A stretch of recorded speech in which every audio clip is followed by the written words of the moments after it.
कुमारी सैलजा जी, Bhupesh Baghel ji, TS Singhdeo जी, चरणदास महंत जी, तामराज साहू जी, दीपक बैद जी, फूलो देवी नेताम जी, छत्तीसगढ़ के मंत्री, एमएलएज, हमारे प्यारे पार्टी के कार्यकर्ता, बब्बर शेर,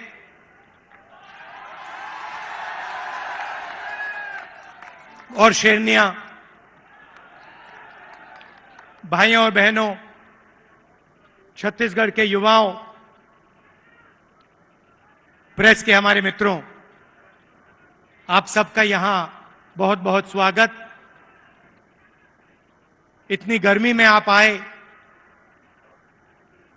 अपना कीमती समय आपने हमें दिया, हमारी बात सुनने आए, इसके लिए मैं बहुत आभारी हूं।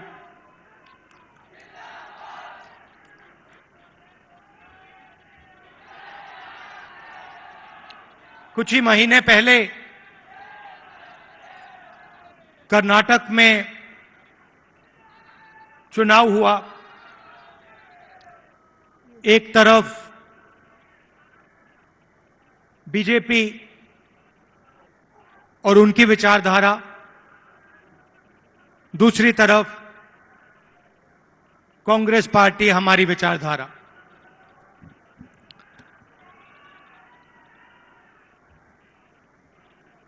उनका काम लोगों को बांटने का,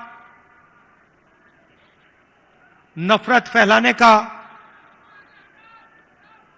हिंसा फैलाने का। हमारा काम लोगों को जोड़ने का, नफरत के बाजार में मोहब्बत की दुकान खोलने का।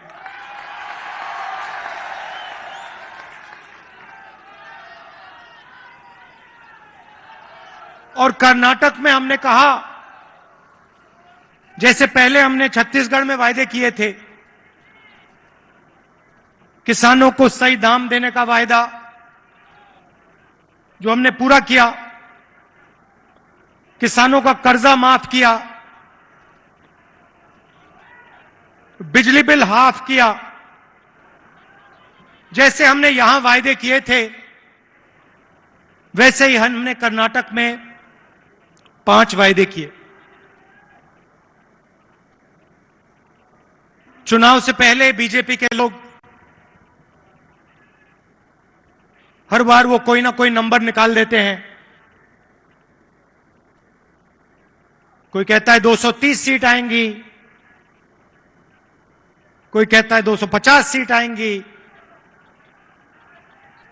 मगर कर्नाटक में कर्नाटक के हर गरीब व्यक्ति ने पूरा दम लगा के कांग्रेस पार्टी को जिताया। और वही यहां हुआ था। देखिए, एक बात मैं साफ करना चाहता हूं, बीजेपी और नरेंद्र मोदी जी हिंदुस्तान के 2-3 अरबपतियों के लिए काम करते हैं। नाम आप जानते हो। कुछ ही दिन पहले दुनिया के सबसे बड़े फाइनेंशियल अखबारों में अदानी जी के बारे में कहानी आई, आर्टिकल छपा। दुनिया के सबसे बड़े फाइनेंशियल न्यूज़पेपर में लिखा था, अदानी जी जो नरेंद्र मोदी जी के करीब हैं, उन्होंने हिंदुस्तान से हजारों करोड़ रुपया बाहर देशों में भेजा और उस पैसे से स्टॉक मार्केट में अपने शेयर्स का दाम बढ़ाया और उस पैसे से अदानी जी आपकी जो पूंजी है, आपका जो इंफ्रास्ट्रक्चर है, आपके जो एयरपोर्ट हैं, सुना है अब रेलवे स्टेशन भी उनको दिए जाएंगे।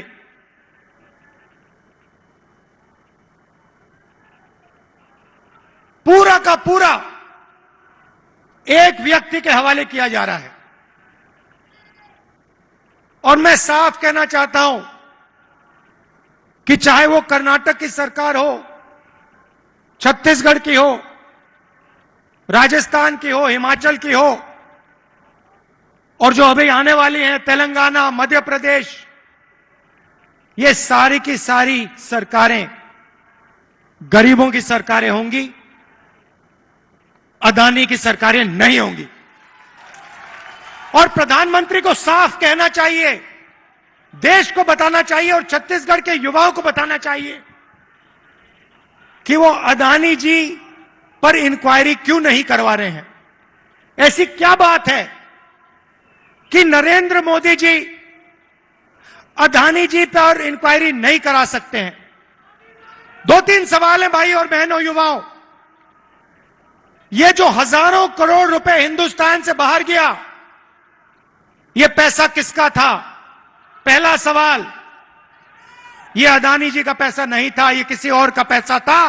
किसका पैसा था? ये पहला सवाल है। प्रधानमंत्री जी कोई इंक्वायरी नहीं करवाएंगे। मैं आपको साफ कह देता हूं, हिंदुस्तान का प्रधानमंत्री अदानी जी पे कोई इंक्वायरी करा ही नहीं सकता, क्योंकि अगर उसका इंक्वायरी का नतीजा निकल गया तो नुकसान अदानी जी को नहीं होगा, नुकसान किसी और को होगा। तो छत्तीसगढ़ में हमने क्या किया? छत्तीसगढ़ में किसानों को धान के लिए सही दाम दिया। और आज आप सारे प्रदेशों को देख लीजिए, लिस्ट निकालिए, सवाल पूछिए, धान के लिए सबसे ज्यादा पैसा कौन से स्टेट में मिलता है? जवाब मिलेगा छत्तीसगढ़, छत्तीसगढ़, छत्तीसगढ़। और प्रधानमंत्री जी यहां आए थे, मुझे याद है, बीजेपी के सब नेता आए थे और कहा था कि कांग्रेस पार्टी इस वायदे को पूरा नहीं कर सकती है। कहा था पैसा नहीं है। हमने साफ दिखा दिया, पैसा है और वायदा पूरा हमने कर दिया। जहां भी हम जाते हैं, हम झूठे वायदे नहीं करते। 15 लाख रुपए का वायदा हम नहीं कर सकते। नरेंद्र मोदी जी ने कहा था काला धन वापस आएगा, 15 लाख रुपए बैंक अकाउंट में जाएंगे। उल्टा हजारों करोड़ रुपए हिंदुस्तान से बाहर जा रहा है। इंटरनेशनल अखबार कह रहे हैं कोई इंक्वायरी नहीं।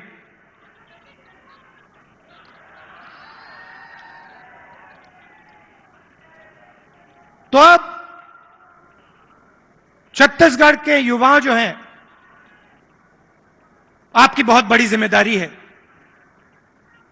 और हम चाहते हैं कि आप प्रदेश को चलाने में, राजनीति को चलाने में आगे आएं। आपको पीछे नहीं रहना चाहिए। आपकी जो नई जनरेशन है, भविष्य आपका है। आने वाले समय में छत्तीसगढ़ आपका है और आपको आगे बढ़ना पड़ेगा। और इसीलिए हमने राजीव युवा क्लब आपके लिए बनाए हैं। हर क्लब को 1 लाख रुपए, 3 लाख युवाओं को क्लब में हमने जोड़ा है। और ये ऐसे नहीं जोड़ा है, मैं आपको साफ बताना चाहता हूं। हमने इसलिए जोड़ा है कि आप इस प्रदेश को चलाने में, इस प्रदेश को चलाने में आप भाग लें। और हम आपके लिए राजनीति के दरवाजे खोलना चाहते हैं कि कुछ ही सालों में आपके बीच में से छत्तीसगढ़ के एमएलए, प्रधान, नेता चुन के आए, इसलिए हमने यह काम किया है। दो तीन चीजें मैं और कहना चाहता हूं। जो हमारे आदिवासी भाई हैं, आपके लिए हमने पैसा कानून लाया, आपकी जमीन की रक्षा की। मैं आपसे एक बात कहना चाहता हूं, हम आदिवासी शब्द का प्रयोग करते हैं। आदिवासी का मतलब जो हिंदुस्तान के ओरिजिनल मालिक हैं। आदिवासी का मतलब इस देश की जो जमीन है, जो धरती है, उसके सबसे पहले आप मालिक थे। मतलब आपकी जमीन पर, जंगल पर, जल पर आपका हक बनता है। बीजेपी ने एक नया शब्द निकाला है, वनवासी। इस शब्द का बिल्कुल दूसरा मतलब है। हम चाहते हैं कि आदिवासी युवा जो भी सपना देखना चाहें, देखें और उस सपने को पूरा करें। डॉक्टर बनना है, इंजीनियर बनना है, बिजनेस चालू करना है, लॉयर बनना है, जज बनना है, मैन्युफैक्चरिंग यूनिट शुरू करना है, सब चीजों में आपको शामिल होना चाहिए। वो चाहते हैं कि आप जंगल में ही रहें, आप जंगल के बाहर ना आए। शब्द के पीछे सोच है भाइयों और बहनों। उनका कहना है कि आप पहले हिंदुस्तान के मालिक नहीं थे, आप जंगल में रहते थे और आपको जंगल में रहना चाहिए। हम कहते नहीं, जंगल का हक, जमीन का हक, जल का हक आपको मिलना चाहिए। मगर जो भी आप सपना देखना चाहते हो, जहां भी आप जाना चाहते हो, वो सपना आपके लिए पूरा होना चाहिए। यह फर्क है विचारधारा में।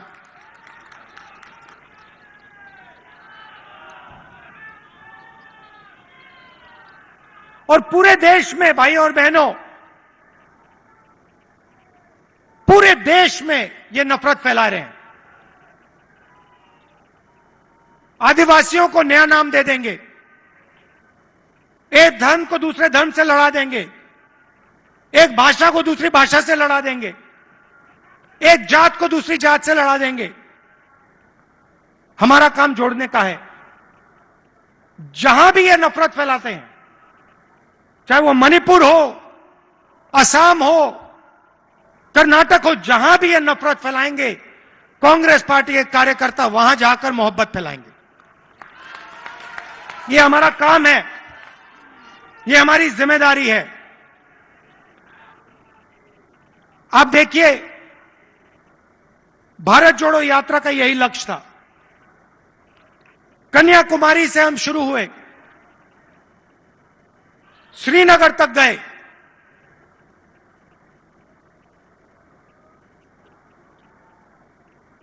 मीडिया में इन्होंने, बीजेपी के लोगों ने हर रोज ये कुछ ना कुछ उल्टा सीधा बोलते हैं, नफरत फैलाते हैं।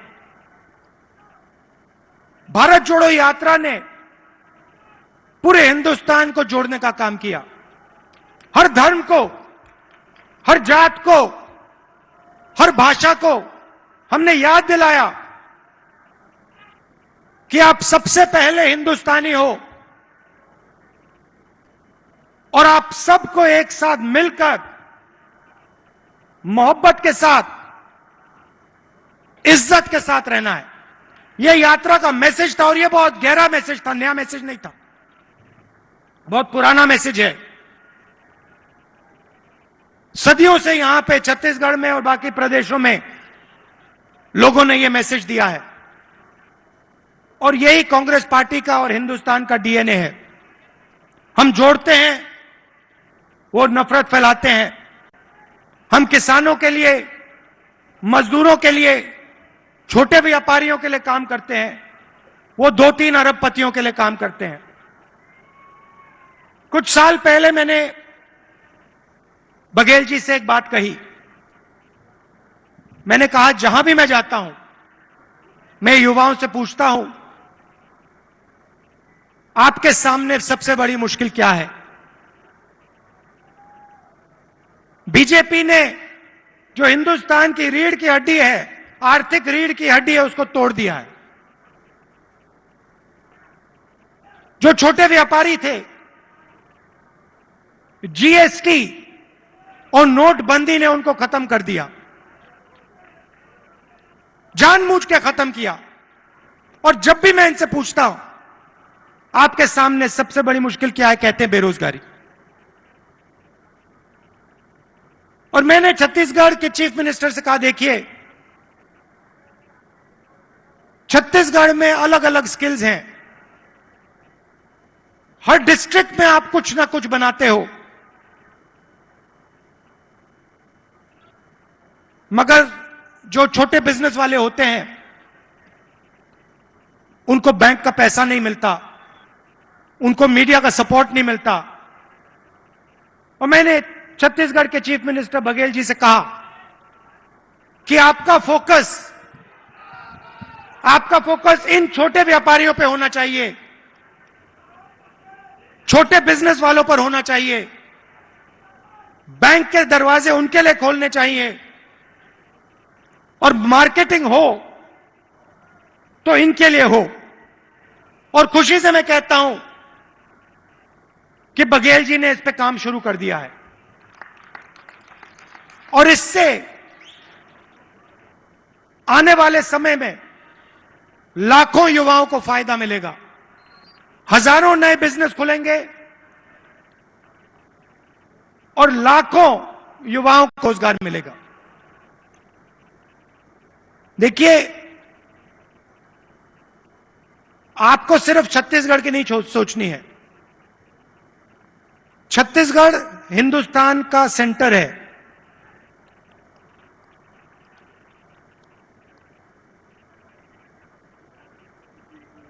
बंगाल से गुजरात कोई जाता है, छत्तीसगढ़ से निकलना पड़ता है। आप सेंटर लाइन पे हो और आपको देश का लॉजिस्टिकल सेंटर बनना चाहिए कि आप इंफ्रास्ट्रक्चर तैयार करिए कि छत्तीसगढ़ हिंदुस्तान का लॉजिस्टिकल सेंटर बने। जो भी माल बंगाल से गुजरात बाकी प्रदेशों में जाए वो यहां प्रोसेस हो, यहां से निकले, एयरपोर्ट से आप बाकी दुनिया को छत्तीसगढ़ से जोड़िए, सिर्फ हिंदुस्तान को नहीं, बाकी दुनिया को आप एयरपोर्ट से जोड़िए, छत्तीसगढ़ को जोड़िए कि हमारे जो युवा हैं, छत्तीसगढ़ के जो प्रोडक्ट्स हैं वो पूरी दुनिया में जाएं, सिर्फ हिंदुस्तान में ना रहें। मुझे लगता है कि छत्तीसगढ़ की सरकार ने बहुत अच्छा काम किया है और आने वाले 5 सालों में भी यहां पे छत्तीसगढ़ की सरकार, कांग्रेस पार्टी की सरकार जबरदस्त काम करने जा रही है। कार्यकर्ताओं से मैं कहना चाहता हूं, आप हमारी रीढ़ की हड्डी हो, आप हमारे विचारधारा के लिए लड़ते हो। छत्तीसगढ़ में आपने हमें जिताया, राजस्थान में जिताया, कर्नाटक में जिताया, हिमाचल में जिताया, तेलंगाना में जिताओगे, फिर से छत्तीसगढ़ में जिताओगे, मध्य प्रदेश में जिताओगे, राजस्थान में जिताओगे।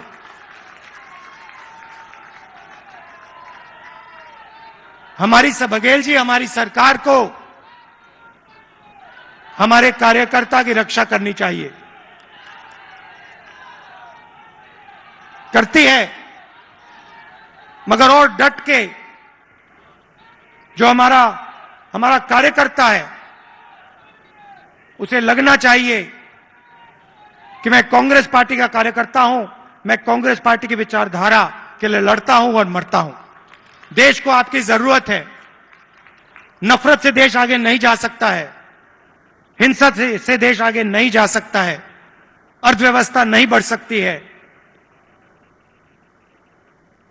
मोहब्बत से, इज्जत से काम किया जाता है और अगर देश को जोड़ा जाता है, सबको एक साथ लाया जाता है, तो देश तेजी से प्रगति करता है। आप सब यहां आए, इतने प्यार से आपने मेरी बात सुनी, इसके लिए आप सबको दिल से धन्यवाद। और जो युवा हैं जो अब इन क्लब्स में शामिल होंगे, आप याद रखिए छत्तीसगढ़ का भविष्य आपका है, आपकी बड़ी जिम्मेदारी है। आपको राजनीति में आना है और आपको छत्तीसगढ़ को भविष्य में चलाना है। बहुत बहुत धन्यवाद। जय हिंद, नमस्कार। बहुत बहुत शुक्रिया।